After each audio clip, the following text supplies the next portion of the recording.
I hope you're enjoying my dad's videos. Make sure to share this video with family and friends, like and subscribe, and turn on post notifications so you get notified for all my dad's new videos. My social media will be tagged down below so you can follow it. And just remember, Jesus loves you.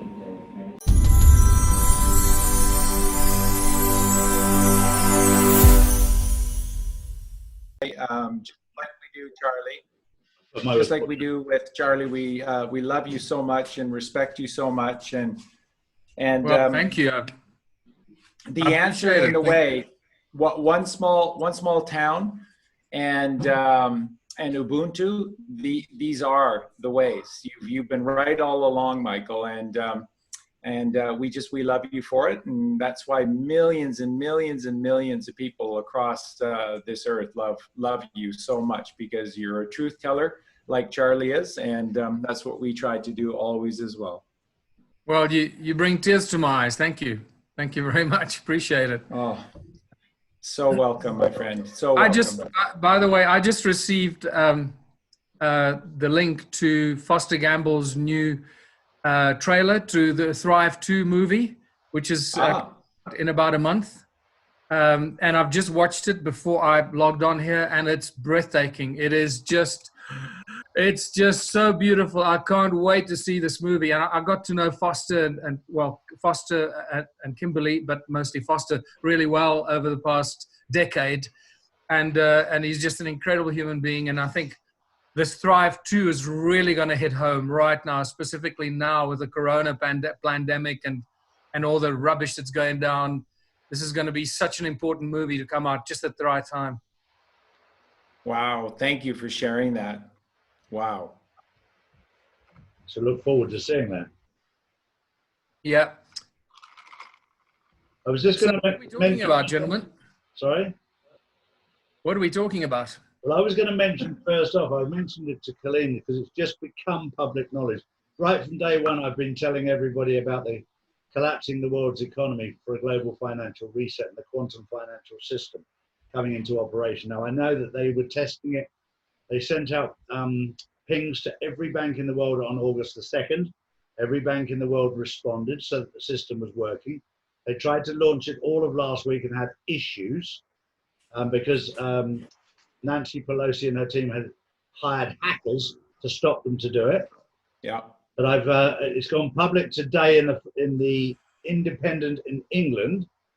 No, it hasn't. Sorry, it was, but the Federal Reserve itself, the government website, the federalreserve.gov website, has announced that the system is operational as from today.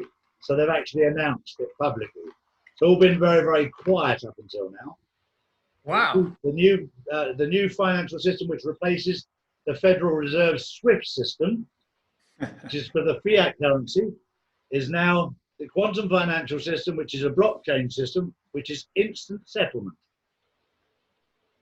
Well, I look forward to see how that affects our lives in the short term, and how it changes the way that the financial systems work around the world. Hopefully, it's not going to upset the apple cart too much. We don't need any upsets right now. We need things to run smoothly, especially in the finance, because people need to remain stable and feel secure that their money isn't being eroded or stolen, or the banks aren't being shut like they did in Cyprus and many other places. Just shut your bank account and take your money, or close your account so you can't use your money. It's just, the scam and these tests and experiments have been done over decades now, and people haven't realized that they were actually tests and experiments to see how people would react and respond, and realize that people do react and respond, but ultimately they can achieve nothing, because unless they take up arms and go and storm the government or the Reserve Bank and take control. So this is I guess it's important and significant information that you're sharing. I just hope that it continues without too much turbulence and affecting people negatively.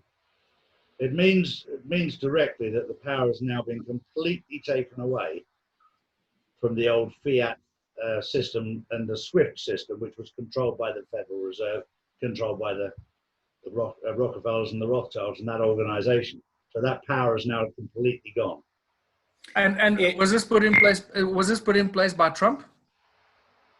The system itself was put in place. He was the one that launched it, yes, but it was planned and everything way before he got into power by the people Okay. behind the scenes. Some people call them the Alliance, some people call them the White Hat. But they're the team of geniuses who put this whole plan together. Okay. Yeah, very much so. And I think the thing for everyone who's listening in to remember is that this group, the Alliance, and and then of course you have POTUS, the sort of liaison between two worlds is John F. Kennedy Jr. And I think we're probably dealing with about 95% of the people that do at this point recognize with certainty that JFK Jr. is alive, that he had to. I mean, folks, it's the only way. It's the only way. We're going to talk about this today in terms of how all of this went down and how all of this got done. But you can't, the reason that people like Abraham Lincoln failed and John F. Kennedy failed is that you can't, like a lamb becoming a lion, walk into the lion's den of the cabal and then attempt to change the world through the the machinations of organized religion and organized government and organized economics that they've completely set up, and they have their people in charge of and every single aspect. You can't make change that way. And part of what we tried to let everybody know through those videos with Mark Devlin, the takedown of the cabal from A to Z. Remember, the one that I haven't touched on yet because I've been leaving it to the end, but because Michael and Charlie are here, I'll let it out now. Remember, the very first drop that occurred of all was the cabal. And when all of this comes out and the movies are going to be done and books are going to be done about all of this, the very, very first takedown that occurred was the head of the Hydra, was the head of the beast. And this was in Venice. And this was the takedown of these 13 bloodline families. These are the real demons behind all of this. And like Charlie was saying, you know, this is a reset of the financial system, and the Rothschilds, Rockefellers are no longer in control of the system. They're just heads, they're just faces, they're just names, because the people who have been behind all of this are the ones hiding in the shadows, and they create this subterfuge. They create these illusions, and they give you the nation state of Israel, and it's their fault. And they give you the evil Vatican and these evil religious people, and it's their fault. And they give you all of these distractions to take away from the fact that who has been behind all of this from the beginning are the Phoenicians. And the Phoenicians are the original pirates of the high seas. And when the pirates of the high seas came to the land, where does a pirate and how does a pirate operate on land? They become banksters. And that's how the sharks attack on land, is through the money system. And these are the Phoenicians. These are the ones. These are the 13 bloodline families that originally came out of Phoenicia. And these are the people that can trace everything back biblically to Cain slaying Abel. And these are the Canaanites. These are people of the left hemisphere of the brain. And these people have no love. They have no access, connection to God, because of course in the left hemisphere of the brain, the dime brain, that 10% electrical brain, there is no connection to the third ventricle. There is no connection to the magic mind. There is no way into the higher realm, the higher kingdoms of which every single ancient culture spent their entire lives talking about, their entire civilizations writing about and speaking to. People of the left brain have no care and no compassion because the sacred feminine is not in the left brain. People of the left brain have no higher mindedness, no godliness, no goodliness in them, because there's no connection to the right hemisphere. The left brain is entirely unto itself. And this is not taught in schools because they don't want you knowing this. And then everything they do, everything within the foods that they tell us to eat, and the movies that we watch, and the TV shows, and the schooling system, and what mathematics are taught and what aren't, and what science is taught and what isn't. All of these things are all pushing you to the left brain, left brain, left brain. And then the money system that Charlie was just explaining out, it then grabs you and it holds you for the rest of your life, and you spend the rest of your days as a goodly, godly, right hemisphere child of Abel, spending your entire existence as a kindred spirit to Cain, a Canaanite, a killer. Cain ate Abel. When Cain killed Abel, Cain didn't bury the body, he ate Abel. How do you get the word cannibal? Cain, Abel, Cain, Abel, Cain ate Abel, cannibals. The people who are running everything are the Canaanites, the people of the left hemisphere of the brain. This is what Charlie and I have been talking about. And this is what Charlie is saying with the takeaway of this system. Really, who this got taken away from is the Jesuits. And the Jesuits are that arm, are that very evil arm of the cabal, of the Phoenicians. And they have had their hands on the power structure of everything from the beginning. And that's who this got taken away from. And we're going to move forward now with this system, which is based on reality. So, you know, you can't have usury. Usury is illegal. Usury cannot exist, because if you bear a single dollar into existence with a debt against it, then the entire system is monopoly, and the system will completely collapse around itself, and there'll be one person left standing at the end, and that's the bank, as in the game Monopoly, which they've taught us so well. Pass it back to you guys. I'm just smiling here, thinking about how much new information and truth, the real truth, or what I call the terrible truth of our human history. And you just scratching the surface. This is just, you know, one tiny little bit of information that is really the chains of enslavement are involved in what you just discussed here. That those are the real enslavement tools that are used against humanity for thousands and thousands of years. But how much more of this terrible truth, the uninformed and naive and gullible and beautiful people are going to have to absorb. It is a terrible truth that I've been talking about, you know, for many decades now, how we need to come to terms with the terrible truth. But I want to say right here at this moment, before people get freaked out by this and get all, you know, and then go down that rabbit hole and get sucked in with that darkness, because it's dark, it's disturbing, it's depressing, it's demoralizing, and it can make you want to kill yourself, because it's horrible. And the disgusting things that have been going on with the child sacrifice and trafficking and all that bloodletting stuff that's been going on for thousands of years. Okay, what I need to tell the people that watch this video right up front: don't get sucked down that rabbit hole of negative thinking and that negative spiral. Use this information as a foundation of knowledge and information upon which we build the beautiful future, utopian future of abundance and prosperity for all. That's always what my message is, because, you know, we jump around, and you jump around, and I jump around in my lectures from the current system and money and this and Trump and blah, blah, blah, and the draconian enslavement and the false flag events, to the ancient civilizations, the origins, the cloning and all that stuff. And it gets very confusing. And, you know, there's a very direct connection between all these things that are going on. These events are not isolated or separated events. It's one long continuum for thousands of years of exactly manipulation and enslavement of a species called humanity, and the division, the constant control, and feeding us with tools that divide us and make us rise against each other and so forth. Once we know the terrible truth and we come to terms with the terrible truth, it is going to be very difficult for many people to digest. But once they come to terms with that, we then have a very strong foundation that will create unity, a unified humanity that we've probably never had before, because we now have the international technology, we have internet, that people can spread knowledge and information within seconds to millions and billions of people. And that is, I believe, as much as it was probably intended as a control tool and a control mechanism, that same internet will become the savior of humanity, because once we get beyond the terrible truth, we can then start recognizing where we're going from here, and that the future is just beautiful, filled with unity, resonance, abundance and prosperity for all.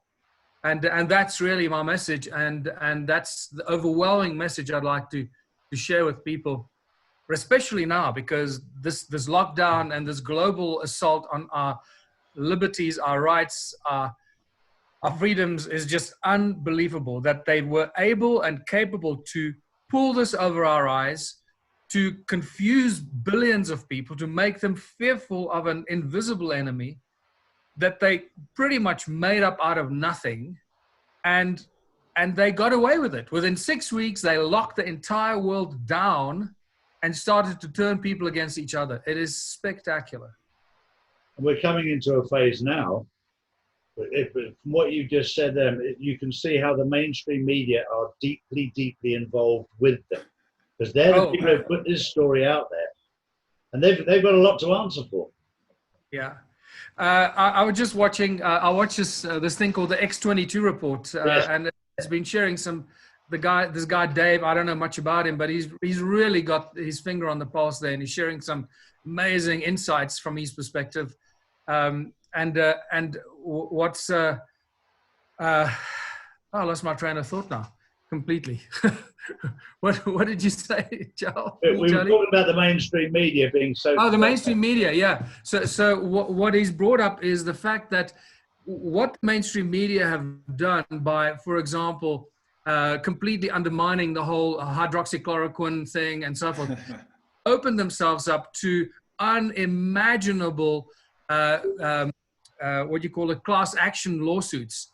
That's going to be, Yes. It's going to be biblical. I think that some of these mainstream media channels that have been, telling us that hydroxychloroquine will kill you and don't take it, they got blood on their hands. They've probably caused thousands of people to die because they didn't want to take it, or governors that stopped the dispensing of that. Those guys have opened themselves up to unbelievable class action lawsuits, and we're going to see some spectacular legal action going on. I'm not saying it's a solution. I'm just saying it's going to be a very uncomfortable situation for those individuals that are promoting all the fake news. Yeah, and let me address that, because I think at this point we should probably be really clear about all of this. It's so obvious at this point that ultimately, and Michael, you were addressing it in your beautiful words there and description, and that is that essentially they've created an entire illusory system. So we have the illusion that there is a mainstream media, and the sad reality, and this is why places like Australia in particular, obviously aspects of South Africa, because they're being hit hard, and especially the United Kingdom, are being targeted so much because you have so many people in those three areas that are so desperately inured to the mainstream message. So if I want the truth, it has to come from a reputable source. So the people that do the news are the experts about the news, and that is 180 degrees, as what we find with the Phoenicians and the Jesuits all the time. It's 180 degree opposite of what it actually is. Flip it upside down, and there's actually the truth, and they're giving us the opposite all the time. So when you look at this and you say, yeah, the mainstream media has a lot to answer for. Well, if there was a mainstream media, there would be. And if there was, then like you say, Michael, all of these class action lawsuits would be coming down like thunderbolts against them. They have nowhere to run. But the reality is it's a fake. It's all been a fake, and it's Hollywood is a fake. People who think the Jesuits run Hollywood, the Jesuits run the Vatican Bank. The Vatican Bank controls the Federal Reserve banking system in every single country in the world. That's the Jesuits, and the Jesuits are called the Jesuits because they're the order or society of Jesus. So just wrap that thought around your head just for a sec in terms of what we've been told by modern or organized religion in terms of what the truth is about that story. All of these aspects, you look at it's a phalanx behind the government at the front, because government, they're the people that are experts on politics, and you leave these things to them. So it's just like you said with the COVID-19, because it's 19 years after their plan began with 9/11. September 11, the symbology, taking down the twin towers. Those are the twin temples, your temples, removing the 9, which is God consciousness and the very center of your existence, the seat of your soul. And that's the symbology of 9/11. And then 19 years later, crowning themselves with a fake virus. And of course, the meat behind these potatoes was actually the 5G network, and it never, ever happened. So if any of you listening out there, if you hear people that said, well, it was on for a while, it wasn't. If people are saying there's a little bit of a story in Sweden right now that somebody turned it on, they haven't. They're not. Nobody has their hands, no evil power has their hands on these 5G towers or the 5G wireless network. Not at all. It's been completely taken over. And another aspect to just quickly interject into all of this right now is that these airplanes flying out of China all over the world right now, in particular, people are freaking out in Australia because it's just airplane after airplane after airplane from China. And it's our government, and they're the lone wolf in the world. So if Trump saved the rest of the world, he forgot about us, and we've just been once again forgotten about in Australia. We're all alone, and our government has sold us out to the Chinese. And so Trump has taken down the whole world, but not China, not Australia. We are alone, and China, who's alone against Trump and the rest of the world, capitulating to Trump and the white hats, and everything is changing, but not China, not Australia. And now China is uploading all of these masks and all of these gowns. And then they said, and ventilators. There you go. Covfefe. Covfefe, ventilators, generators, Tesla coils. How does a Tesla tower operate? How does the human body operate? Sacrum, spine, microcoprocessor, brain. What is a Tesla coil? It's us. And how does a Tesla tower work and emit this wireless free energy transmitting? Because remember, when it's magnetic energy, it's a pulse, and it pulses in a 360-degree circle. Nobody excluded, no one left behind, because magnetism, unlike electricity, does that. It pulses out in a spiral, 360 degrees. So everybody and this is going to be wirelessly transmitted, just like they did in ancient Egypt with when the Aryans moved into Egypt and created all of this, the pyramids and this beautiful gnosis, and they generated this all out on the 432 hertz, the God frequency. 4 + 3 + 2 is 9. God consciousness, the 432 hertz. And what this does is it just calms and it relaxes. And we need this, as Michael was saying with his beautiful words at the beginning, we desperately need this, because everything they've done for 1,000 years is be afraid, be worried, be afraid, be worried. I got to get to work. You need this. My kids have to go to a class. This is on and that's on. And I have to go there, and I got to pay this tax. Do you remember to do that? And your whole existence is left brain, left brain, left brain, left brain, facts, figures, and logic, and none of this 90%, the glory of lore, legend, and magic that Michael Tellinger spent his life discovering and teaching us about. Lore, legend, and magic, the truth of our existence, reality. No, nobody's got time for that, because it's Corona and it's Chronos wearing the false crown of linear time. And it's do this, left brain, 10%, left brain, left brain, left brain. And in left brain, no mother, so there's no care, compassion, no father, so there's no goodliness, and you can justify anything. I had to kill that person, they were in my way. I had to eat that person, I had no place to put them. You can justify anything out of that facts, figures, and logic, dime, left brain. And that's the problem. That's where we've been. And so all of these things that are in front of us, Charlie and Michael, have just been illusions. The Catholic Church, oh my goodness, you think there's a single holy person in any of that? It's the world's first corporation. It is the papal see. It is the ownership of the world. It is the categorization of humanity into numbers, into chattel and cattle, into being owned and controlled. That's what the Catholic Church is. Has nothing to do with religion. Men wearing dresses telling you about, the stories that they had their hands on. So this is our reality. So when you say that these things are going to come to the mainstream media, they won't, because when the final reset is done, as Charlie talked about, the financial reset is now a go.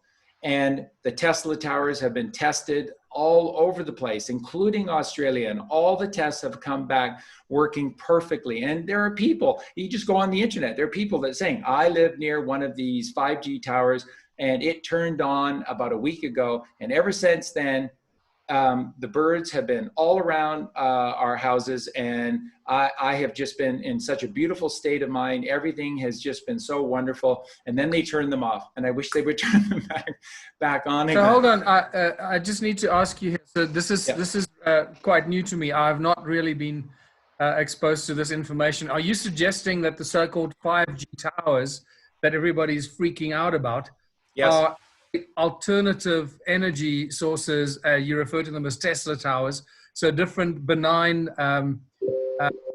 kind of energy that one would relate with Tesla that we'll start using in the future? Yes, absolutely. This has been the plan all along. This is all part of the necessity to have Bill Gates capitulate, which I released with Charlie, I think last week at a roundtable, and that was December 13, 2016, just about a month after Trump won the election in 2016. He brought Bill Gates to Trump Towers. Secret Service was there, and Gates didn't really know what to expect, but he came, had the meeting. And in the meeting, they basically told Bill Gates that he was leaving in either a body bag for all of his crimes against humanity, or he was going to turn on the cabal, and that they needed as much information as they can about the virus. And he's like, what virus? And they're like, don't, we have everything. We have everything on you. And then they just began to demonstrate all that they had, not only on Bill Gates, but the cabal. And apparently he just absolutely caved, and he did. And this is, of course, why you see that Bill Gates has behaved like such a buffoon, especially Bill Gates over the last 6 or 8 months. He just did everything so poorly. And then Microsoft releasing that commercial about Marina Abramovic just at the wrong possible time, spirit cooking, and she's the greatest artist. And why was that and then they left it on their site for a week so that there were over 1 million dislikes, and then thousands of comments saying you're the most evil people in the world for putting this up and stuff. All of this is being done at Trump's behest. This is all the symbolization of these people capitulating. And like I said to Charlie last week, how do you know for absolute sure that what I'm saying is true about that December 13, 2016 date with Bill Gates? Because right after that, just before Christmas, the articles came out in the newspaper from Bill Gates saying that he's met with Donald Trump, and that Donald Trump reminds him a lot of John F. Kennedy, and that Trump is actually an extremely intelligent, charismatic individual. And there's a lot of, he has a lot of power, has a lot of charisma, has a lot of knowledge inside of him. That's the article that went out at Christmas time, ho ho ho Santa, for 2016. And that, of course, is his sign of capitulation. Trump has made every single one of these demons capitulate publicly, so that if your eyes are open, it's there for everybody to see. So with the capitulation of Gates, they knew everything about when this was going to play out, how it was going to play out, with the adrenochrome COVID-19 scare, and that the ultimate conspirator was the 5G network. Now, these 5G waves, of course, are going to be based upon beta waves, but they were going to be more extreme. And these beta waves from the 5G networks were essentially going to make our brains hurt when we use them. If you even begin to try to think or rationalize, the moment that that you tried to do that, the beta waves are such a powerful resonance, were going to cause headaches and headaches. And then they had, through Bill Gates. I had one of those today. I must have been thinking bad things today, rational things, because I had a headache most afternoon, and then I lay down and it went away. So. Yeah, what you need is hydroxychloroquine. But they were going to give you a Bill Gates vaccine instead for it, and that's what they had. Everything lined up to take the headaches away, the pain away. And all of this information was in the hands of the NSA, in the hands of Trump, in the hands of JFK Jr. And then they went ahead with this enormous plan. So the plan all along has been tying in the information that Donald J. Trump has through all of his connections. Obviously, so much of this came through his uncle, John Trump, and Trump, who was a double MIT agent scientist, yeah. Yeah, that's right. And he was actually a double agent deep within the deep state as one of these trusted scientists that they could rely on. And he was one of three that were the actual people that went into Tesla's apartment and in the hotel in New York City after Tesla died. And essentially what I have been told from the same source that has revealed all of this stuff that has played itself out exactly how we've said it, that it's John Trump who laid his hands on to all of these things that Tesla had worked out. And this, of course, is the wireless transfer of energy, but it's not electricity like so many people seem to think. It is magnetism. And this is the key, because magnetism is eternal. The magnetic scalar waves flow in of the eternal eight. Little wave, oscillating wave of the transverse waves. And they oscillate and oscillate forever. And when they hit the bottom and they are challenged, then they violently thrust their power, and then that power can be hard, power can be used, but when it washes back in the sand and the foam, it's dead until time that it can be recharged. So this is electricity is so perfect, which is an electrical entity, is so perfect allegory for the samsara, birth, life, death, rebirth. And that's what people see, because that's what people have been hoodwinked into living, is living what they think is the only alternative, which is an electrical reality where we are born, we live, we die painfully, and then we regenerate. And magnetism is the teachings in the Nag Hammadi. If you look at what all of these beautiful Catholic monks wrote down before they were exterminated by the Catholic Church, they were telling you can live forever. You go back to the ancients, go back to the writings of Krishna, of Buddha, you go all the way back to Taoism, Lao Tzu and Taoism and Confucius. They're all talking about this path that Buddha talked about, the middle way. And the middle way is finding this center between the eternal eight, between the yin and the yang, between the above and the below. And this is that scalar wave of magnetism. And that's the thing about magnetism. It never dissipates. Electricity, it's a circuit. It requires fuses, and you can blow a fuse when you're in your left brain. And so with electricity, you have to be careful about what you're using. Magnetism, it's a field. Magnetism fills whatever. So if the ether is allowed to be flooded with magnetism, then it fills the ether. And it's like a plasma screen. It's like the greatest plasma screen TV ever. And all of our reality fills with magnetism. And these are perfect eternal eights. And it never dissipates. So you house time and there'll be no drain and no drop, because magnetism is eternal. And this is the basis to what's happening. This is the basis to what's going on. So you got to love this, the poetic justice of all of this. They're rolling out our doomsday machine, which is the 5G wireless network, to literally bring us to our knees, and then inject with these nanoparticles and the chips inside of us, and then we are literally controlled to whatever frequency that they were going to spoon out to us.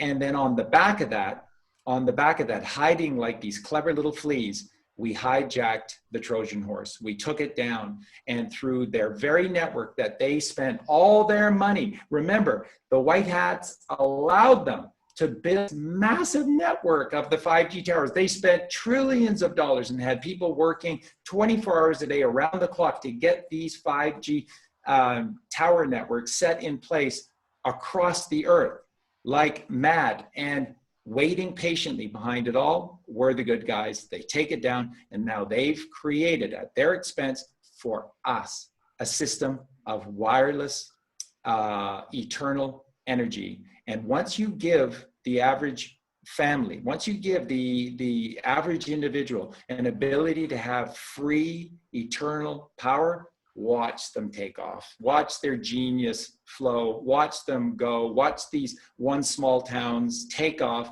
and begin to just become the bright lights of this earth. Because you give people free energy, today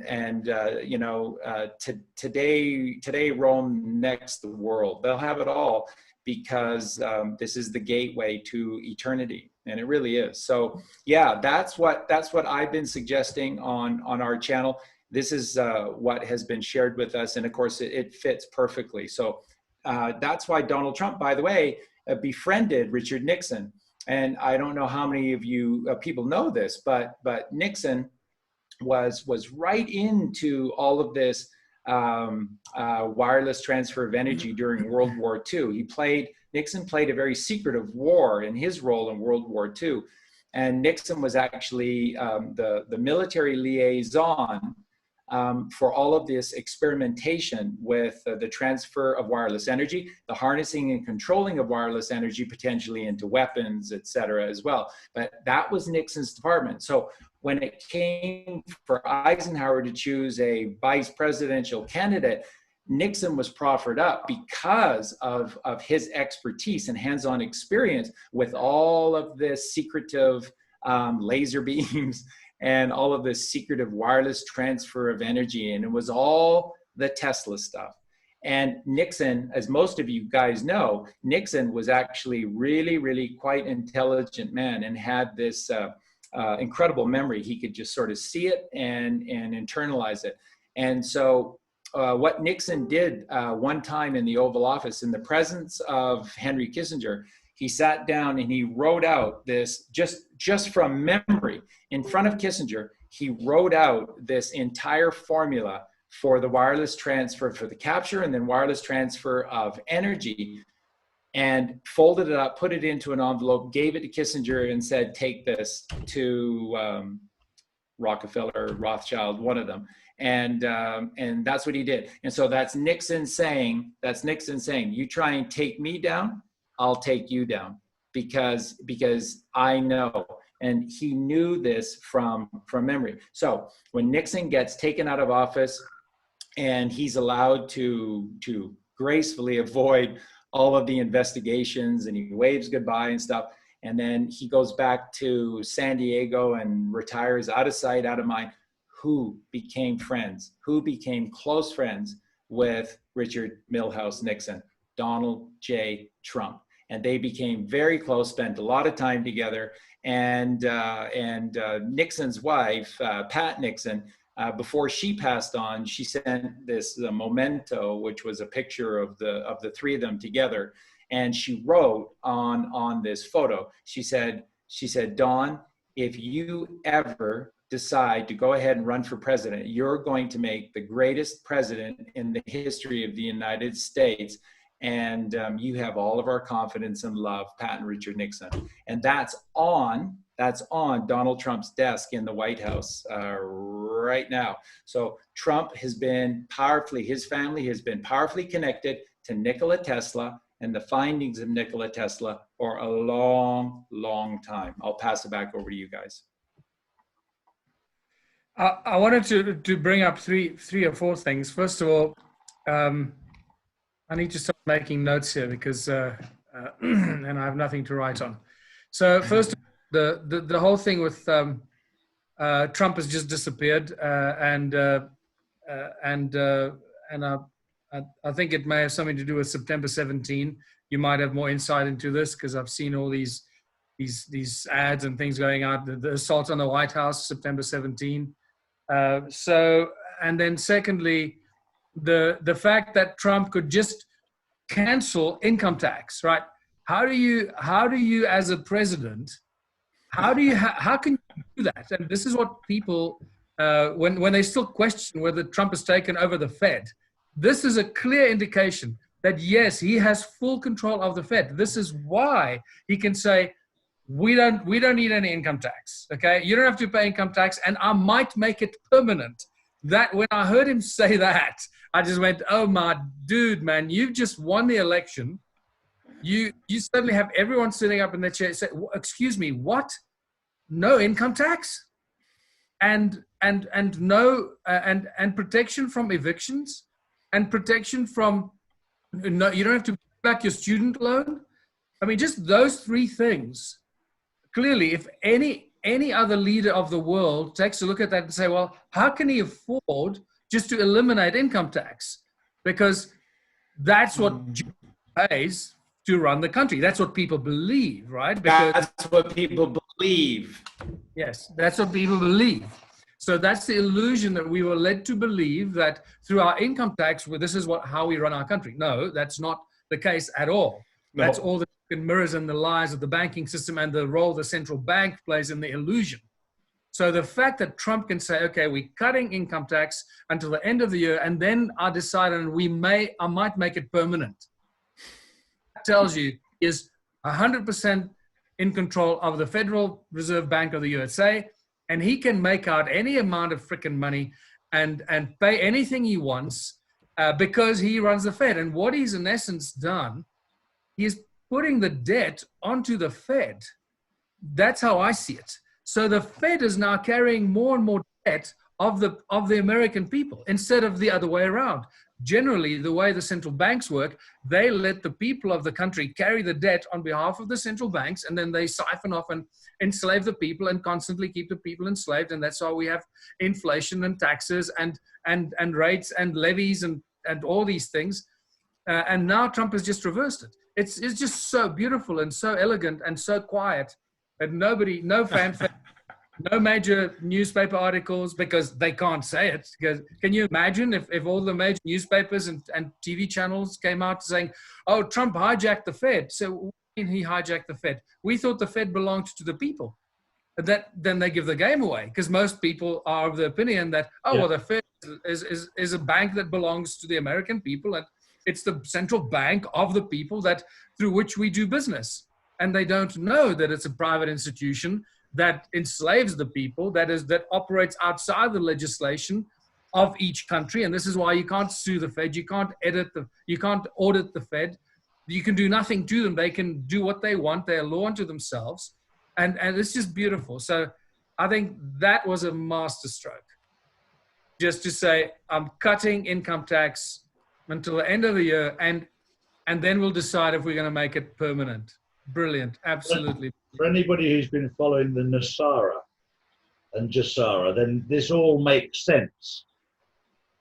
I tell you what, when you take out the wastage of money that goes into these governments currently, I was talking with somebody the other day, a mathematical brain, and if you take out the wastage that and the amount of money that's going to all the wrong things, you don't need income tax. You just don't need it. Of course. They've done the mathematics to work out that somewhere between 13 and 17% of purchase tax on non-essential goods is more than enough. Cover everything. And that's if you still think that we need money, right? So that's correct. In a theoretical, hypothetical situation that we actually need money to survive as a species. And for any of the people that watch this will know, if you go to the Ubuntu Planet website and read about what the Ubuntu movement has done and the expose that I've shared over the last 15, 20 years about money, the origins of money, why we use it, how it was introduced to humanity, and how it's become the primary tool of enslavement. When we realize that we don't need money, it's just absolutely 100% an inserted tool of enslavement into humanity, and we've just bought it because it was forced upon us. So slowly but surely, we're going to come out of that way of thinking as we start to implement the One Small Town strategy. What I do want to come back to, however, I want to come back to, if I forget, please remind me to talk about the free energy that you suggest is going to be distributed through these Tesla towers. I see a potential problem there, and I really need to bring that up. I see potentially a huge problem there that they may not have thought about when they did this. And this is really one of the fundamental issues of the One Small Town strategy, and why it is going to be successful because of the foundation of the electricity for each small town. but it's how that electricity is used that makes a difference between failure or success. And that is really key. And very few people have figured that out. And this is why thousands and thousands of inventors that have created alternative electricity and energy have failed in getting their technology out to the world, because they've thought about it incorrectly, in the wrong way, how to get their technology out to all the people of the world individually. That is the biggest mistake. And the One Small Town does it very differently. But I want to just come back to the taxes and so forth. So I now lost my train of thought, because I went from one train of thought to the other, and shows you how it's all connected, how easily you can flow from one to the other, because it's all connected. The one thing drives the other, and it's just this ongoing. And Michael, it has to be, because it's all a lie. Their system is an entire lie. So when it's a lie, they have to piece it all together, because they have to band-aid the entire system with more lies. And then when they create more lies, it has to be able to apply to their other lies. So that's why it all connects and connects and connects to one another, because they have to do it that way. When you tell lies, that's how you have to do it. But you were just saying about the freedom gained by not having to pay these taxes. And they're completely unnecessary in the first place, and they weren't going to where they said they were going to in the first place. Yeah. What I've been teaching for many years now is that we don't need money, we need each other. And just go online, watch one of my videos, watch one of the One Small Town videos, and you'll understand what I mean by that. And slowly but surely, once we initiate the One Small Town strategy, and they become literally create this whole domino effect around the world. And I don't even think it's going to be a domino effect. I believe it's going to become a quantum domino effect. It's going to go like instantly at the same time, It's just so simple. Once people get it, they go, oh my God, this is so simple. This is what we should be doing. It's like the other one thing, the giveaway that he gave away that I thought was bigger than the income tax, was the fact that we're going to give you all life insurance for a nominal fee, even for pre-existing conditions. That's right. Yes, fantastic. Wow. It's just brilliant. I'll never forget when I first saw Donald Trump running for office. I was in the USA towards the end of 2016, and I saw a few of the debates there. And it was really in the last 2 months before the elections in the USA that I suddenly had a change of heart about Trump. Because I just thought he was this idiot businessman, and I had the same kind of idea. I saw him as, you're fired, from TV, cold-hearted business guy that just fires people. And suddenly I went, hold on, this guy's saying all the right things, while Hillary Clinton is talking war and Third World War and just like horrible, cold, draconian energy. And this guy, who I really didn't like, was saying all the right things, and it was a struggle within me to open myself up to actually to give the guy a chance, And now obviously it's all a lot of water under the bridge, but let me come back to the electricity thing. Now, I truly believe that one of the reasons why thousands and thousands of inventors that have come up with Tesla type energy and new energy ideas and sharing free energy and free electricity with the world, why they have not succeeded is because pretty much every inventor, and let me just also put it this way, most inventors are naive, ignorant babies. They might be brilliant scientists and brilliant inventors, but 99.9% of them have no idea how the world works, who controls it, why things are so screwed up. So they're under the impression that when they bring their invention to the press or the government, or that they're going to get a pat on the back and say, oh, thank God, we've been waiting for you with open arms. Thank God you've come to save us. They have no idea that they've walked into the arms of the devil, and they just ripped apart and destroyed. They either killed, or they get paid bribes, or their inventions are stolen. And this has been one of the biggest problems, is that these inventors are naive, ignorant babies who lose their inventions, give it away, or they just get, they just disappear and we never hear from them again. And I say this because I've had many interactions through my very a great privilege of me traveling the world doing my lectures the last 15 years, having met many of these brilliant minds and inventors. And we've, on many occasions, on probably half a dozen occasions out of dozens and dozens of scientists and inventors that I've met, half a dozen of those were guys that had a solution for the world and then suddenly disappeared. And then I never heard from them again.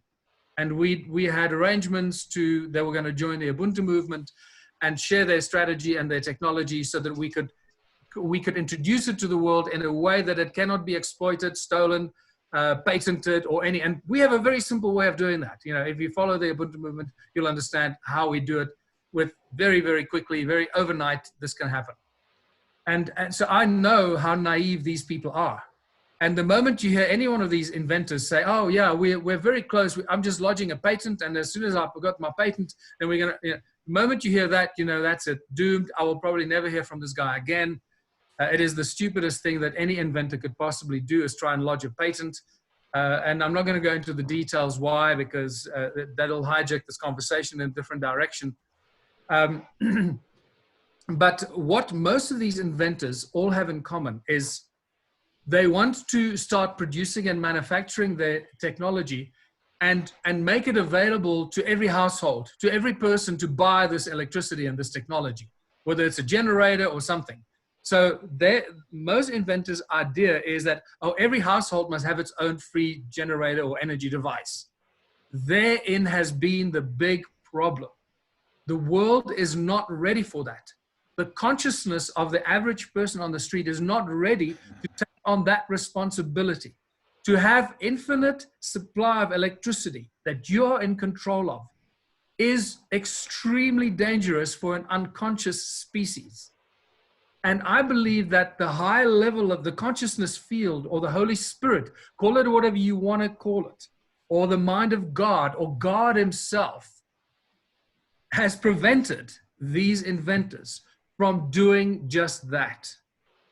And this is what worries me a little bit about the so-called Tesla towers that are going to be radiating this free energy to the people, is until people relearn that we have to work together in a spirit of cooperation and collaboration for the greater benefit of our communities, our countries, our society, that we do that in the spirit of cooperation, collaboration, so that everybody benefits.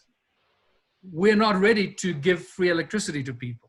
And that's where the one small town model, I believe, has its absolute foundation of success.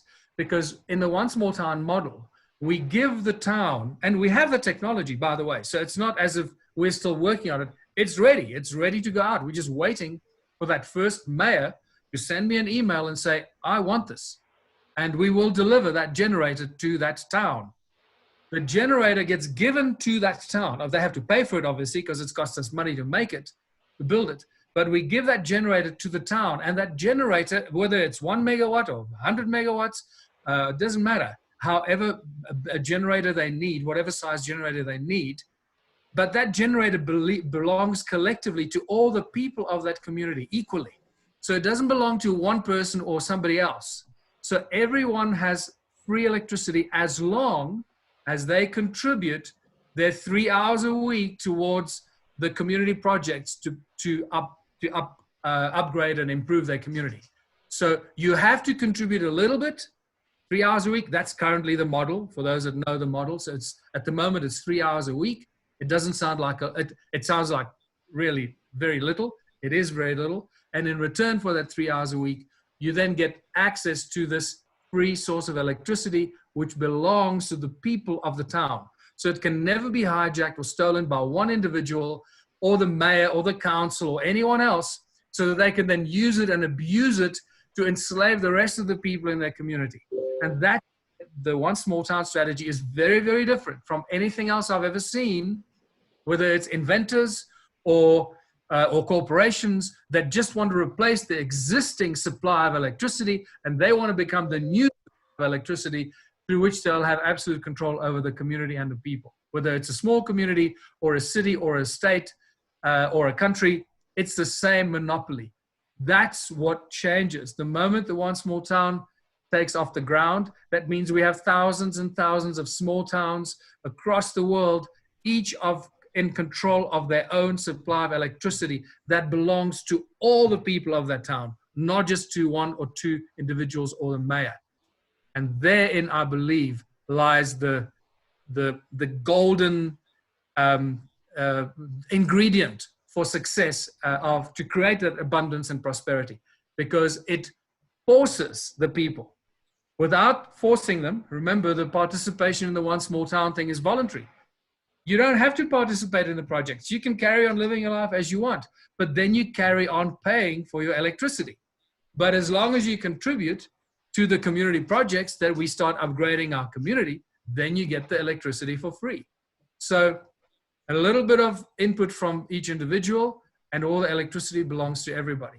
And it's completely voluntary. But what it does make the people think, oh, so all I have to do is contribute 3 hours a week, and then I can have free electricity and benefits from all the other businesses that we've set up. Well, that's a no-brainer. I can find 3 hours a week. Everybody can find 3 hours a week. And suddenly, very quickly, you start making people realize that by working together, by cooperating and collaborating, they have created a platform of infinite potential and infinite success, infinite prosperity and abundance that benefits everybody and not just a few individuals in that community. So the electricity thing and providing free electricity for the world as a future solution is a very tricky and a very sensitive subject that I believe most people have missed. And I feel really ecstatic that I can share that with the world, that I've been sharing that with the world, and that we're now very, very close. We could be a week away, we could be a month away from that first town happening somewhere in the world. So that answers my question also, that because I heard with the 5G that there was two different systems. One was good and one was bad. So you've answered that for me very eloquently, the pair of you. There was a system that was not good, and there is a system that is good. So that's cleared that up for all of our viewers, because a lot of people out there are very scared because the information that's coming out through the media is not giving them the correct information. No, thanks for bringing that up, Charlie. And again, you know, the thing that Michael's talking about is you know, the heart and soul to the concept of Ubuntu, and then Michael's creation of One Small Town. This is the heart and soul, and I've been sharing this consistently from the very beginning. This is the heart and soul of what President Trump is creating, because this is the heart and soul of the message from the Q team. And the heart and soul of the Q team is John F. Kennedy Jr. And from the very, very beginning, and all anyone ever has to do, I keep saying this to everyone, and so very few people do it, and it's your choice. But if you did nothing else but just go back and take a look and actually read all of the Q drops, every single one of them, from the very beginning. The first one was October 28 of 2017. There's a very powerful, powerful reason for that date. And it all relates to this beautiful symbology of God's numerology, which again are the things that I teach. God's symbology, numerology.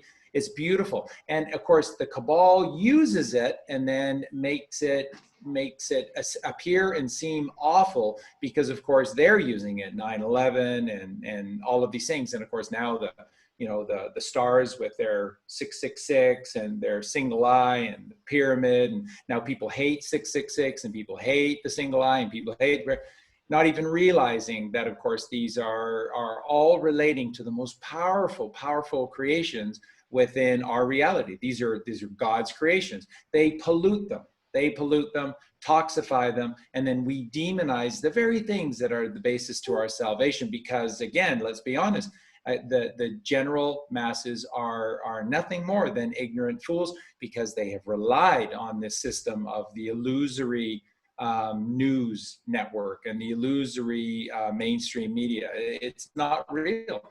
It is a control mechanism. Entertain, hold the mind is what it's been all about. And that helps, again, the papal see, the admiralty, maritime admiralty laws, the pirates of the sea controlling people on the land by turning them into corpse orations. We're not even considered real people to them. We are a corpse oration. A corpse, I say, because a corporation is a dead body. It's not a living body. And so that's how they treat us. That's how they think. And by the way, that's their get out of jail free card, because they're doing all of this, not to, you know, God's creation, because that would be unlawful. See, illegal is based upon their BS system of maritime admiralty law, but God's laws are lawful or unlawful. And so what they're doing is unlawful. So around that, they don't do it to us. They do it to an illusory us, which is this corpse oration. 3 names, all capital letters, signified within their system by a numerical system, has no semblance of the truth. By the way, that's why all the records for every single human being, doesn't matter where, when you were born or where you live, are all held in Venice. And that's why their headquarters is Venice, because Venice is a ship at sea. And a ship at sea is not on the land. So if it's on the seas, it's part of the wild seas, because the seas are lawless. God's laws apply to the land, the still and stationary land, where things are reasonable and commonsensical, but the seas aren't. And that's why they do everything off of Venice, because it gives them, in their minds, it gives them complete freedom from retribution from God, because they're doing all of this as an illusion to a persona, a Persephone. Persephone in Greek is a person. A person is one who wears a mask. And that's all we become.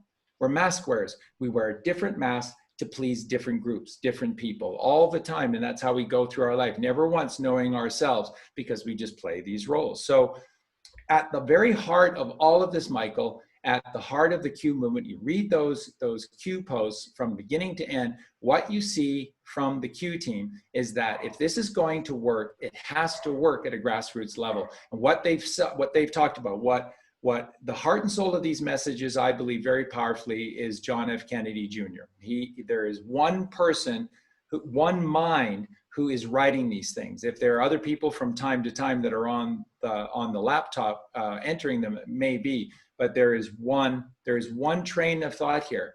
And what you see with this one mind, whomever this mind is that is behind the Q team, it is the power has to go back to the hands of the people, and that this has to be a community by community project. If it's not, it won't work. If you think that we're gonna, revamp all of this stuff and bring in a new crew of people into London, keep that Ferris wheel going round and round and round on the Thames River, laughing at you, because you can be easily distracted going around the wheel, and everything is so bright and light and it's just so neat. Then you're going to be a victim, and all this will just play itself out again. Because when you take all of that power and all of that money and push it into one little location, and then you just let mankind go in there with left brain, right brain, left brain, right brain. Geez, that left brain looks more and more, attractive when there's all that money and power lying around. It's only going to happen again. It's only going to happen again. We have to get back to a system where, whether you like it or not, you have to volunteer to become part of the government. Everybody has to take turns being part of this governmental structure, whatever you want to call it, just tribunals or committees or whatever. And this all has to occur in a community by community basis, or none of this is going to work. And the beautiful thing, Michael, is that if you read those posts from beginning to end, that's the kind of world that they're talking about. So when they're talking about this rollout of and nobody has done it better than Charlie at explaining the NESARA system. Again, these are not gifts from any great guy. This is just either giving you what's yours by God's creation, or it's taking away what's just absolutely illegal, like usury. and debt. You can't have these things. They can't exist because all that exists is the principle. The moment you create debt against principle, then you've just undermined the principle. And the principle is the entire basis of any kind of monetary or economic system. It's all based upon principle. And if you undermine it with debt, you've destroyed it. So you can't have that. So all they're doing in NESARA is taking away what can't possibly exist. So student loans, and again, for example, the taxes, payroll taxes, income tax, you can't tax a person's thought. You can't tax a person's labor. I mean, that is Bible, Bhagavad Gita, Quran, the Vedas, the Upanishads, that is every single ancient spiritual book tells you the same thing, that you are an individual, you are free, what you create is yours and yours alone, and then whether you share it or not determines, you know, the karmic energy that is brought to you. But you cannot have this taxation. So what are we seeing from Trump? What are we hearing from Trump? Consistently, if you pay attention and listen to the things that he's saying, every single time you're seeing the same thing. It's power and energy and might back into the hands of the people at a grassroots level, and this is what has to happen. That's why we've been such big fans of your concept of the one small town, because you were right about this all along. We have to take power back individually in families, and then groups of families, groups of like-minded people helping and sharing with one another, and then we begin to link. And then, like you said, then this becomes a quantitative connection of links between these communities here, here, here, here, and here, and here, and here. Yeah. But it all has to start from here. It all has to start from in here. And like you're saying, if this was just some kind of you know, big government plan idea, and you know, we're gonna take this tax away, and then we're gonna give everyone free energy, and then vote for me because I'm doing all of this so that you'll vote for me in another 4 years. No, that's not what it's about at all. It is not what it's about at all. And the face of politics, the face of government is going to completely change. We are entering into benchmark water. We're entering into a brand new reality for our mindset anyways. And what we're talking about with these Tesla towers is going back. And so, and I heard I was listening to a recent podcast of yours, Michael, and it was wonderful. It's just, you know, I can always trust you to go and to find these higher truths. And you were talking about that these brilliant peoples of the higher mind, what I call the right hemisphere of the brain, but the higher mind, and that they originated out of northern India. And from northern India, you just watch wherever they went, that's where all this beautiful and higher minded thinking and these incredible miracle creations all came from. And the very nature of India and the Himalayas and the Hindu Kush mountains is that you can't go north and you can't go to the northeast, but there's a channel where you're allowed to flow to the north and to the west. And that leads you to Persia. And then from Persia to Babylon, and from Babylon to the Holy Land, from the Holy Land to Egypt, and the whole of the Mediterranean, and up to Greece, and up to Rome, and all of Europe, and then across the oceans to North and to South America. And these are the Aryans. These are the Tartarians. And what came to destroy all that they did were these mud floods, and how everything that is brilliant and free and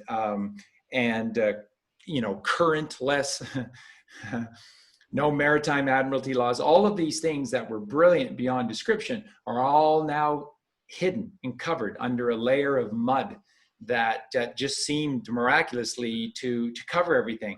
And what was left above the mud, the Phoenicians have come along and they've gone, yeah, we built that. Don't ask us how or precisely when. But yeah, that's our buildings. We built that. Yeah, we're the good guys. Yeah, we're the builders of it. They're not. They've stolen everything from these geniuses, and these people coming out of northern India. They created the Vedic period in India. That's Krishna. That's Buddha. That became Taoism and Confucianism. That became Zoroaster in Persia. And this is the brilliance, and that eventually became the Christianity that swept all across the Mediterranean and Europe as well. This is the beauty of the higher mind and the right mind. These Aryans, who are the true founders through the language of Sanskrit, are the true builders and the founders of all that is beautiful and miraculous and magical. And that's what you see with these Aryans, is the word mag. Always, always, always, it's mag, because they were not electrical brain thinkers. They were right brain, magnetic brain thinkers. They raised the Kundalini magnetic energy within us. That's raising that magnetic energy within us to control the left electrical brain and create a field system, a system which is a unified field flooding with mag. And so how did Donald Trump say, how did he run on the basis how he was going to make America and the whole world great again? How was he going to make things better? MAGA. And people just mindlessly go, yeah, because that's an anagram for make America great again. Yeah, that's right. Make America great again. And it works at that level because it's a political slogan and people can, sink their teeth into it. But that's not what he's talking about. Mag-A is magnetism and A is alpha, which is God. And again, folks, just trust me with this. If you go through the Q post, this is what you're going to see. Reverence for God, not this Jesuit Catholic Church, Western Christianity. See, Jesus Christ is beautiful. Jesus Christ on the journey to become Christ Jesus is a beautiful narrative. But the Catholic Church, they only told you half of it. The Catholic Church only told you a part of it. And the rest of it is that they fill in the gaps and we own you and you give us 10% of your money. You come here and you pray in here and you do everything here with us and we're in charge and we're in control. And we interpret the Bible and it's all here with us. No, that's exactly not what the Bible says. And that's not the teachings of Jesus Christ, who was on a journey to become Christ, the Christed one. Christ is a title. It's not a name. It's a title. So the Christed one, Christ Jesus, Buddha, Krishna, Mohammed, Zarathustra, all of these beautiful, beautiful, beautiful people who came before us to show us the way. It's all beautiful. And this is, again, what all of these teachings that are coming out of the Q posts are always referring to. It's this reverence for God, God's creation, and mag, make America great again. And what is the basis to the word magic? Mag-IC. Magic is the mag-IC. Magnetism IC is magic. The whole magical realm of human beings where we have powers beyond what you could possibly imagine, where we can levitate, we can do all of the, of course we can. They've shown us this via rapture and rapturous paintings and writings for all eternity. We can do all of this, but only here, only here. And these are the Aryans who built, these are the Tartarians that built the basis to our world. When you're in the left brain, you're trapped by your uncles, the Egyptian unks, the uncles of your ankles, and your ankles ground you to the earth. And you are an electrical circuit. Current runs through you, and you can be overloaded and controlled all the time. The magic I see is the magnetism I create. And again, I can just powerfully share with everyone that this is the basis of these teachings. It is going back to taking control of both the temples of our bodies and our minds. And we do that as individuals, we do that as families, we do that in tiny communities, and then like-minded communities reach out and share with one another. And this has to be a grassroots system, because if it's not, it will fail. So what Charlie just laid out for us today is a massive step in the right direction, because we've just taken this entire system that we call money. Whether we want to use it moving forward or not doesn't really matter.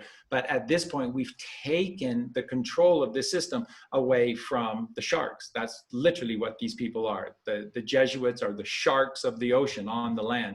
And these are the most evil, evil, evil, evil people in the history of evil. And they're the ones that have been behind the running of everything. So there's one interesting point there. I don't know if I was sharing it with you last time, but it's interesting what Donald Trump has done, because this, again, you won't find this anywhere in the media. But I happen to know this from 3 different sources, one being the Dragon family in China, who I've known for many years, one from a Swiss bank who actually monetized the Dragon bonds, and from somebody that's connected to the Federal Reserve. But they looked at monetizing these golden bonds out of China, the Dragon bonds, and they found that the value of them, that they had no idea, because they came from the Himalayan descent, they were back from those days, they were valued, I think 4 weeks ago, at over $250 billion, well over $250 billion. They've actually monetized 100 trillion of them through a Swiss bank. They cleared the national debt of America, China, Russia, and India, and paid it back to the Federal Reserve. The minute it was back in the Federal Reserve, they issued a subpoena for fraud. That's right. That's right. That was the plan all along. I can confirm that as absolute truth. That is absolute truth. Excellent, Charlie. That's brilliant. I want to pick up on one other thing. Just talk about Trump taking over the Fed and having all this money available to pay for everything. I'm sure that people are aware of this everywhere. He get all this money from, so we now know, because he's taken over the Fed and he's in control of the Fed. So he's putting the debt onto the Fed and let the Fed carry the debt of the American people. And what that also does, it exposes all the other world leaders. That's right. Not followed suit. So any president or prime minister of any country that has not done the same clearly shows up that they're in the pocket of the Rothschilds and of the Rothschild banking empire, whoever sits above them, and they're completely manipulated. They're just puppets for the Rothschild banking empire. Trump has stepped out of that. He's taken control of it.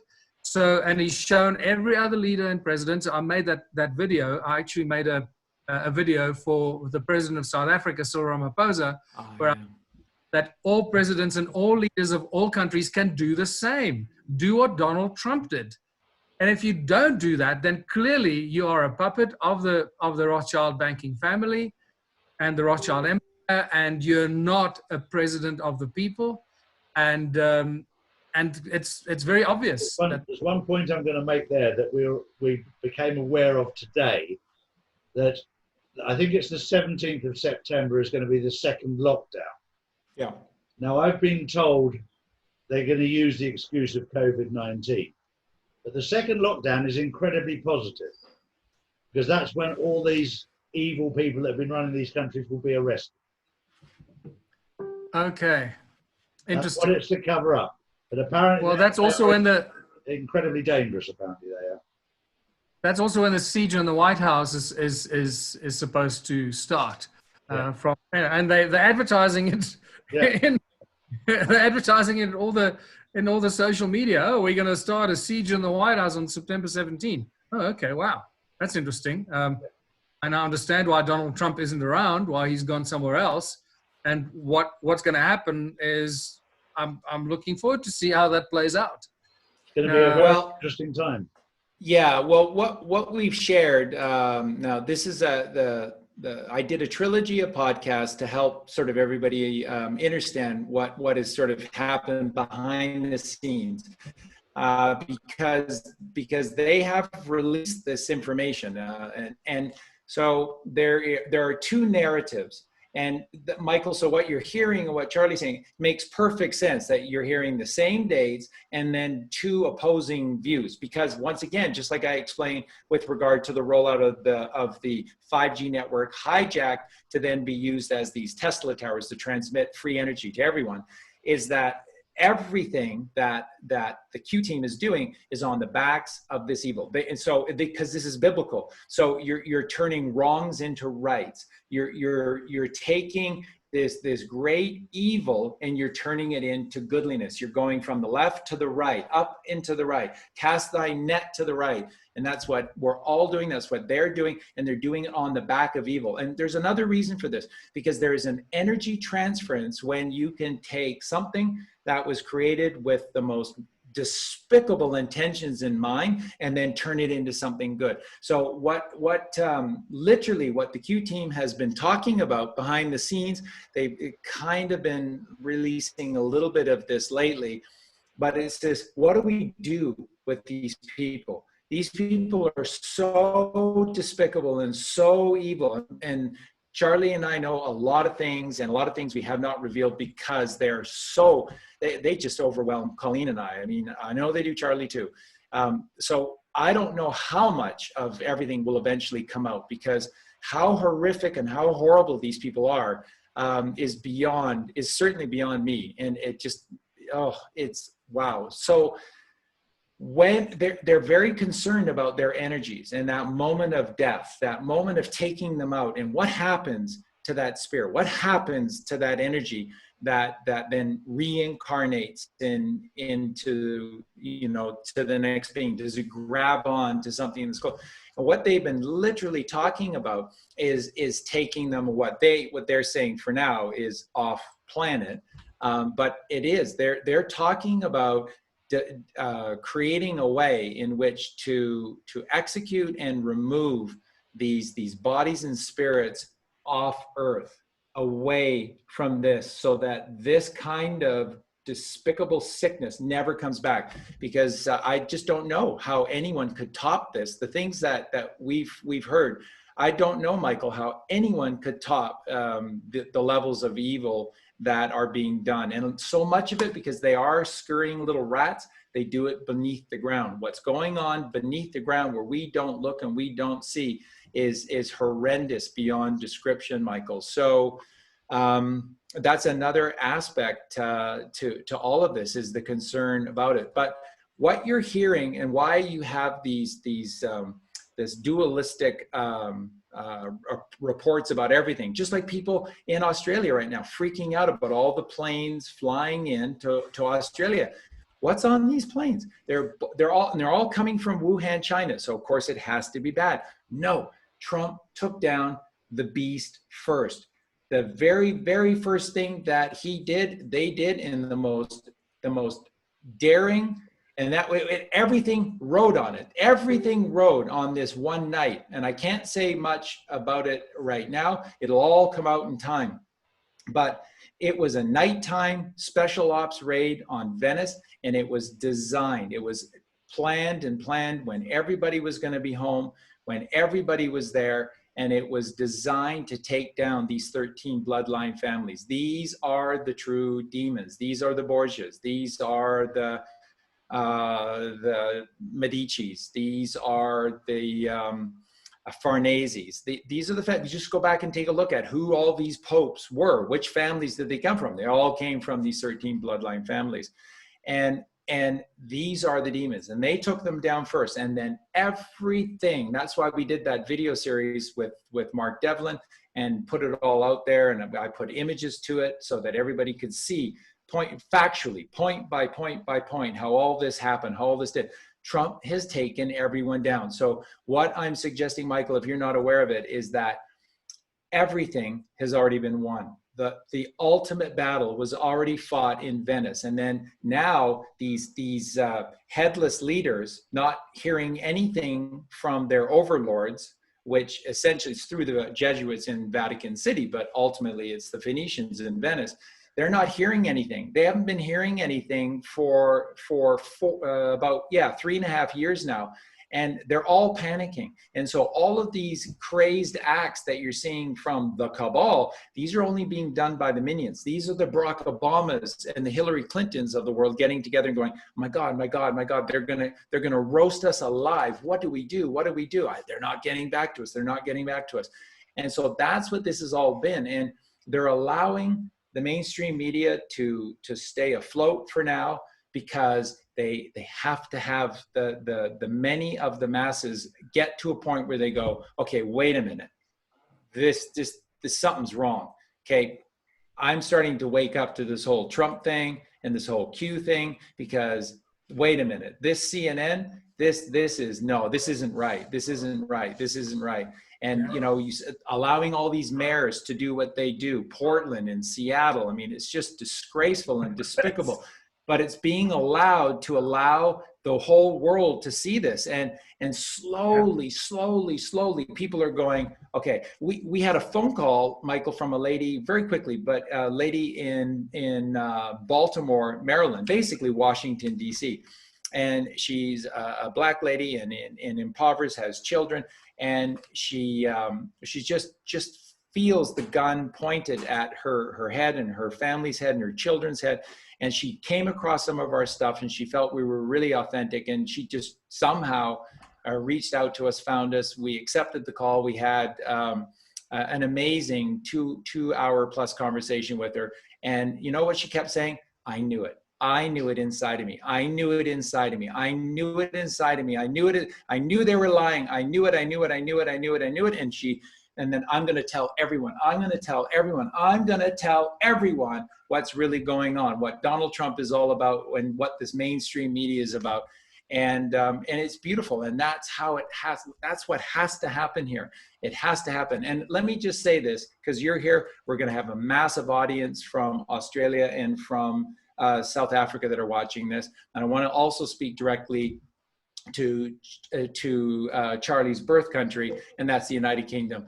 The three of you have been picked on. There is no doubt about it. You, in terms of all of this, you have been picked on the most. Let me tell you why. And let me tell you why, and let me give you a solution if you want. You can wait, because this is not going to go on forever, but you can wait, or you can do something about it now. The reason those three countries are picked on, because they have the biggest populations that are just going, I don't care. I don't care. I don't even care if the Q thing is real or whatever. What's on at 11 o'clock? What's on 10 tonight? Is my pizza ready? You know, nobody is concerned about Pizzagate. Nobody's concerned about the symbology of pizza, and nobody's concerned about the things that are going on. As long as I've got my blonde hair, and I've got my you know nice Mazda, and I've got my nice house, and I've got this, like, that's what has to change. That's what has to change. That's why this is being allowed to play out, as insane as it seems. That's why everything is being allowed to play out for as long as it has been right now, to wake as many of these people as possible. And if people in South Africa and Australia and Great Britain, UK want things to change sooner than later, all you have to do is protest. Protest peacefully, but protest. And if you do, you'll watch how Boris Johnson and Sturgeon and all the rest of these clowns, how they back off, because they've all capitulated to Trump. Believe it or not, I know this is hard to wrap your minds around, but I guarantee you this is the 100% the absolute truth.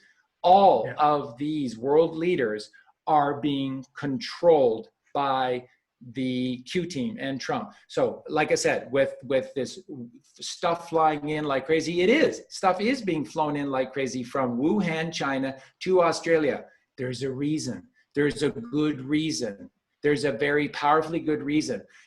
But people are going, but somehow Trump missed China, and somehow Trump doesn't care about Australia. And so China is now going to take over Australia, and then China and Australia are going to fight back, and they're going to control the world. And no, China was the first to go. China was the first to go. There's a new government in China. There's a republic in China. They came to New York City and proclaimed their new government in New York City to the whole world. This delegation of ambassadors of this new republic in China have flown to every single country across this earth and have apologized for their role in this evil, and are proclaiming to create a goodly, godly nation, and they want to do business with everyone in an above board, honest, integral fashion. And so now China is working with the fervor of righteousness to try and help as many people as possible for all the evil and all the damage that has been created. So that's all I can tell everyone for now, but it is the absolute truth. The Chinese are working around the clock for this salvation, for this freedom, for this creation of health and happiness and prosperity to exist across this earth. The Chinese are doing everything that they can to help. And that's what's happening in Australia.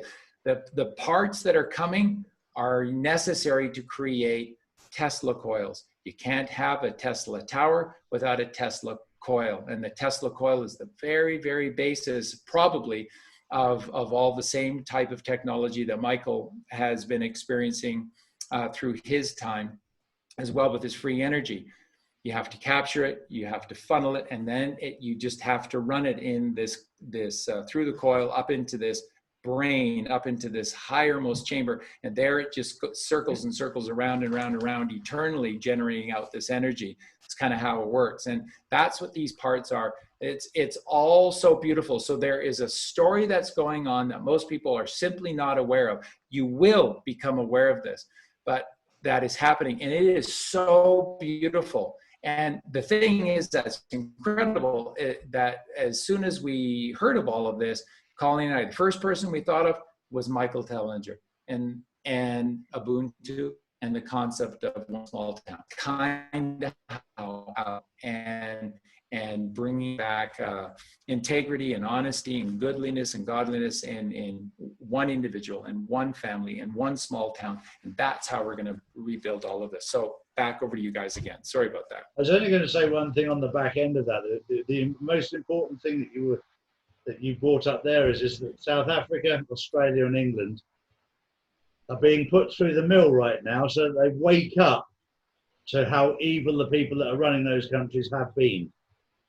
And Donald Trump is, instead of just coming in like the Clintons, the Bushes and the Obamas and forcing regime change, he's exposing them for what they are so that the people can create that change.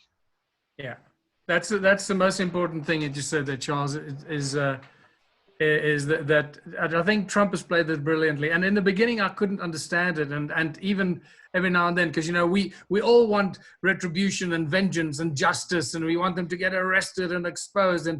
And he's done it so beautifully and so calmly. And even when they jumped upon him after he said, oh, he's using hydroxychloroquine, and the media went wild, he didn't retaliate, nothing. And he just allowed them to hang themselves. Now it's opened them up to class action lawsuits, and they basically sinking themselves. So, and he's kept on that what seemed like he's on the back foot, but he's not. He's just, it's the confidence. The only reason why he didn't retaliate and didn't attack is because he's always known that they're in control. Yeah. And it's that level of confidence that's, you know, you don't have to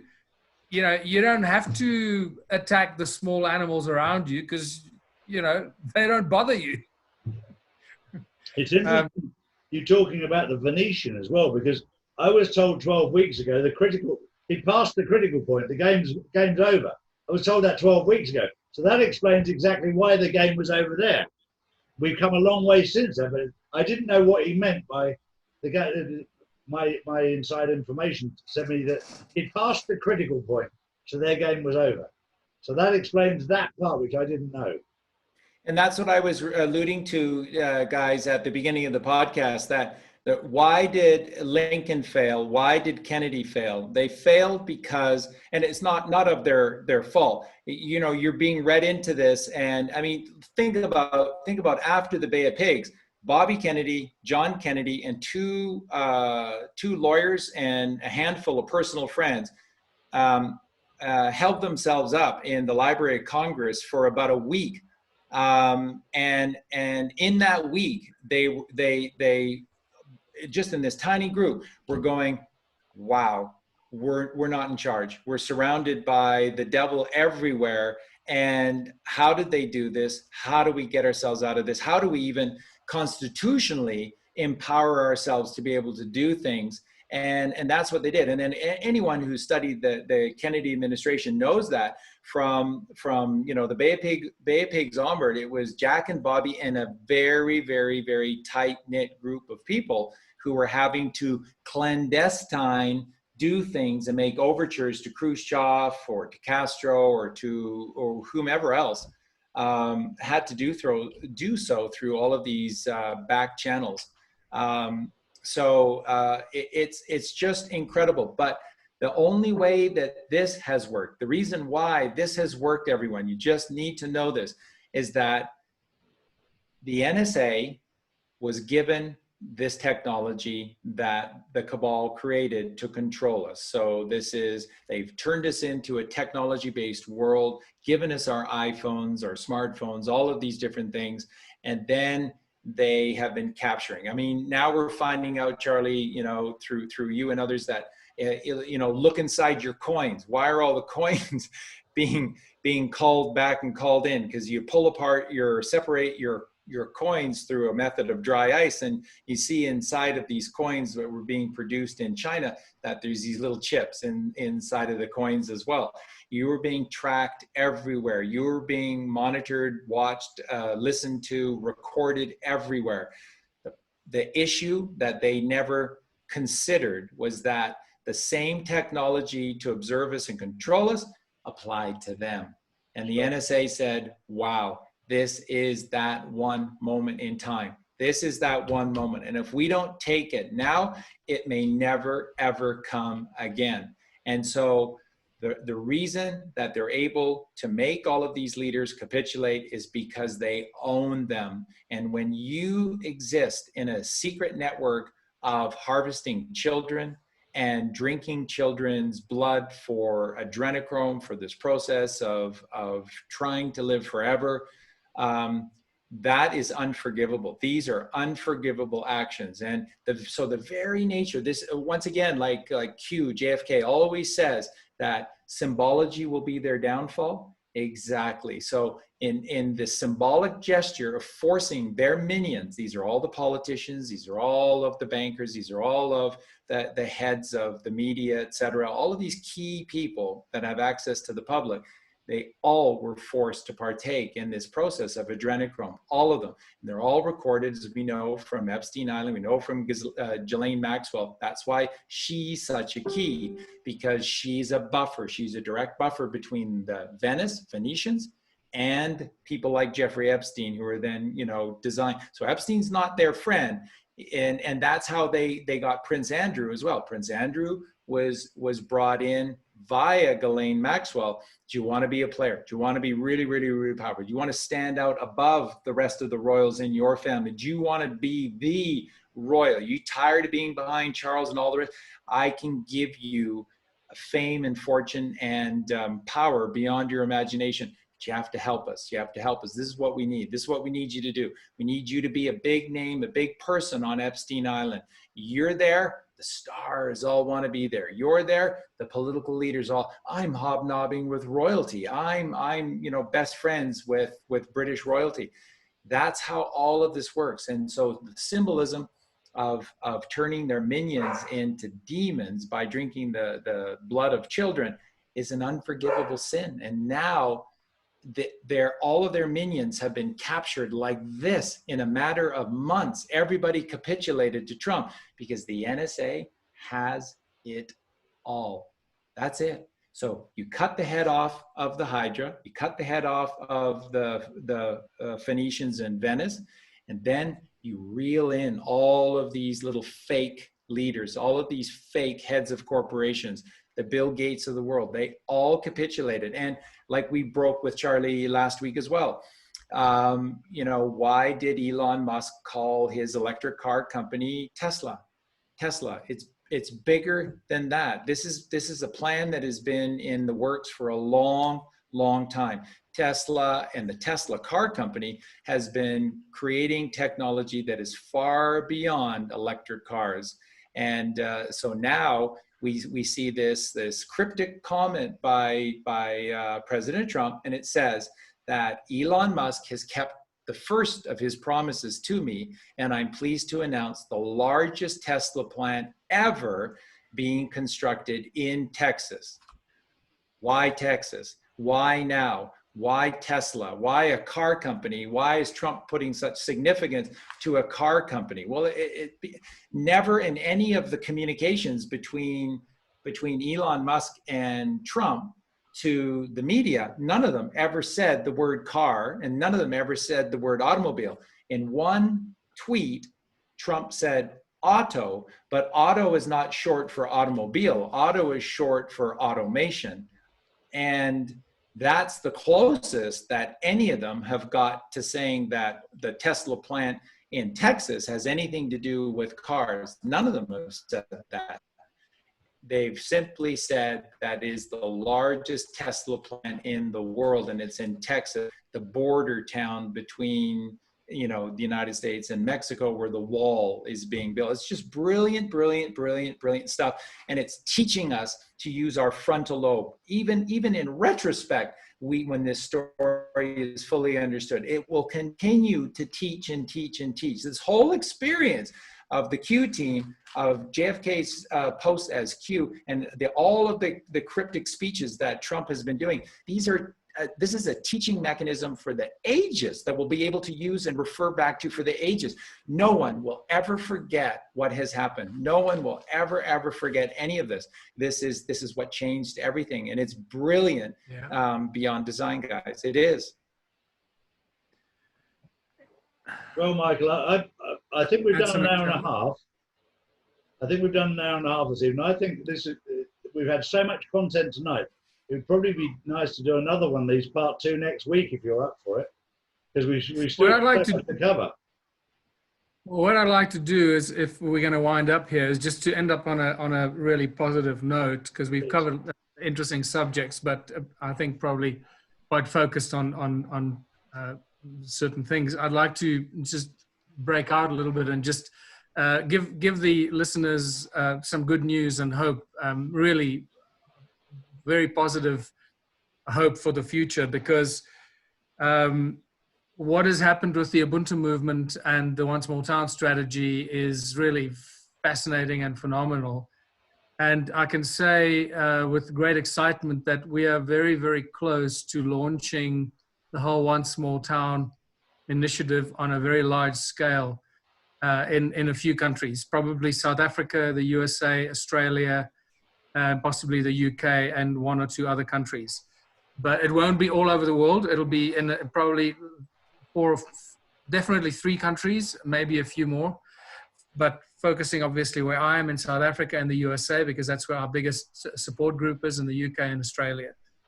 And what this lockdown has done is, as we touched upon right in the beginning of this discussion, is that it's allowed people to see through the lies, through the oppression, through the slave system, through the money, the abuse of money, the corporate structure, the pyramid schemes, the lies, the mainstream media, the hiding of technology and cures for disease, and all these horrible things that have been going on right in front of our eyes that people have not recognized, because by nature, in essence, people are good-natured. They want to believe the best. They cannot imagine that somebody would be so devious and so evil that they want to kill your child and drink its blood. It's just unimaginable to most humans. So it's very easy to lie to people, because people are just good-hearted, gullible individuals. So what has happened during this COVID lockdown is allowed people to go inward and examine their lives and think about how happy they are, and realize how unfulfilled their lives probably are, or how incomplete society is, or where the fault in our society lies, where the shortcomings, what's going on with the social structure and the capitalist system and the corporate structure and so forth. And this has caused a huge awakening, it's been a catalyst for rapid enlightenment and awakening among millions and millions of people. It may not be everyone on earth, but it certainly is a critical mass. And that's all it takes. It takes a critical mass of people. And that's what's happened now. And I think that when we come out of this insanity, and I trust it's going to happen probably quicker than we imagine, there's going to be last sort of attempts to try and keep us locked down. But I think it's going to, as Charlie said, it's going to happen because people are going to start resisting. I mean, look at that. More than 1 million people in Germany standing up. You know, they still got the Berlin Wall, fall of Berlin Wall in 1989. That's still in their blood, man. That's just the other day. They still can smell it and feel it in the air. So they're not going to sit and take this crap. They're going to stand up and say, sorry, this is bullshit. And that's just going to be a catalyst for the whole world. Look what it did for the world when the Berlin Wall came down, right? So I think we're very close to this explosion of emancipation, the spirit of emancipation. And what this has done as well for a lot of unconscious billionaires and millionaires is that made them realize that they're screwed. It doesn't matter how much money you have, because once they lock you down, they close your bank account. Or if the world is screwed and you can't invest your money, you can't get return on your investments, you're screwed. And all the hard work and money you've earned is going to be wasted and it's going to dissipate, and your family and your children are going to have no benefit. So what's happening is now these conscious billionaires are starting to look around and go, okay, if I don't start investing my money into programs and projects that are actually going to help the world and save, make the world a better place, my family, my children, and my future is screwed. And this is a huge shift from what we had before COVID and the lockdown, where there was probably still a huge kind of, okay, I'm going to put my money into the best investments. I don't care if I screw people over or how much suffering is going to cause. That kind of thinking has changed dramatically. And we're suddenly seeing a lot of the conscious billionaires, and there are a lot of them in the world, that are saying, okay, I need to find the real investment opportunities that are going to help the world, make the world a better place, so that my children have got a beautiful world to live in, because I certainly don't want my children and my future generations to live in this screwed up world. And that's just worked beautifully in our favor with the Ubuntu movement and our One Small Town strategy. And it's on that basis that I can say is that we are now sitting with some substantial, incredibly powerful and wealthy individuals that have aligned themselves with what we are doing. And we're very, very close to being able to launch the One Small Town strategy with a lot of support, a lot of funding, so that it can never fail.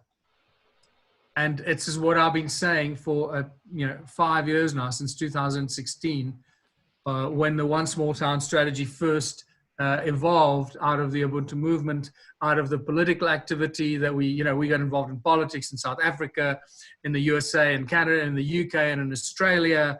And that taught us a lot. And the most important thing, it taught us of what not to do.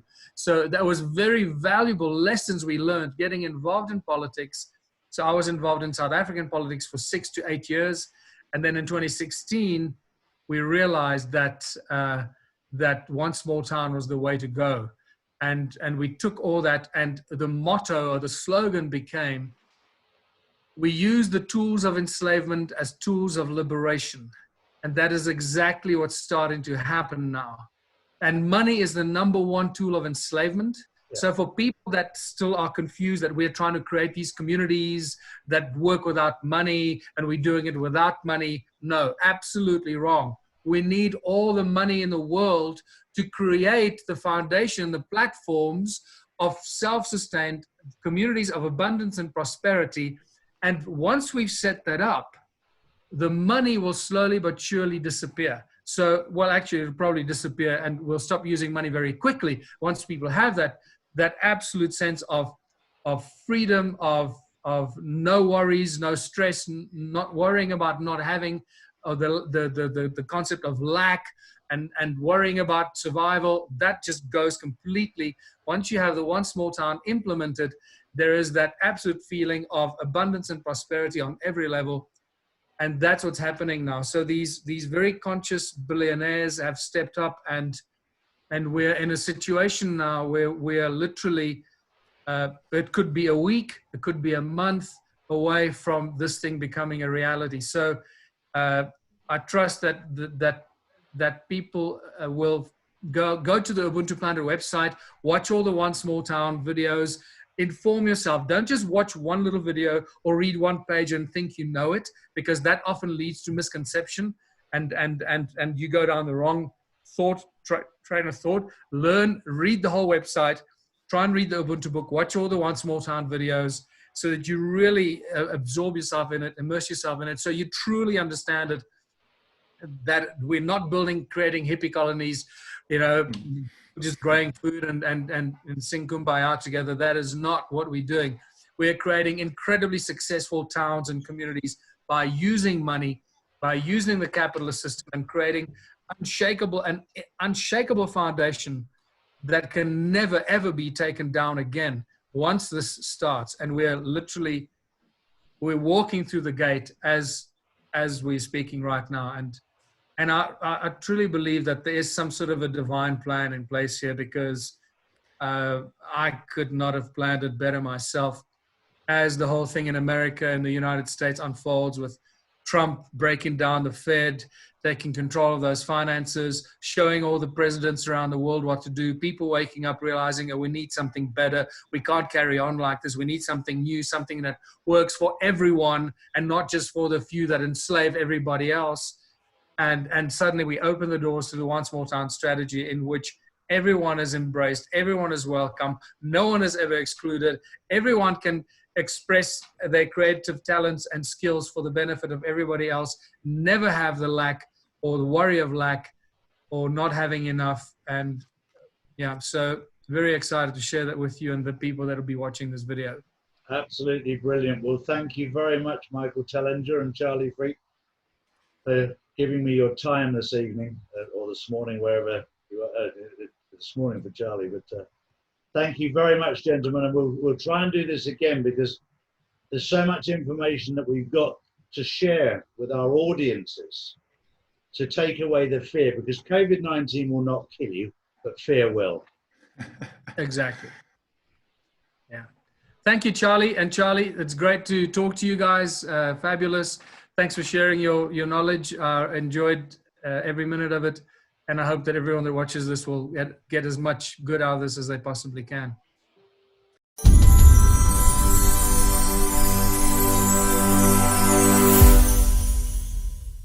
Hi, it's Justin, and I hope you're enjoying my dad's videos. Make sure to share this video with family and friends, like and subscribe, and turn on post notifications so you get notified for all my dad's new videos. My social media will be tagged down below so you can follow it. And just remember, Jesus loves you.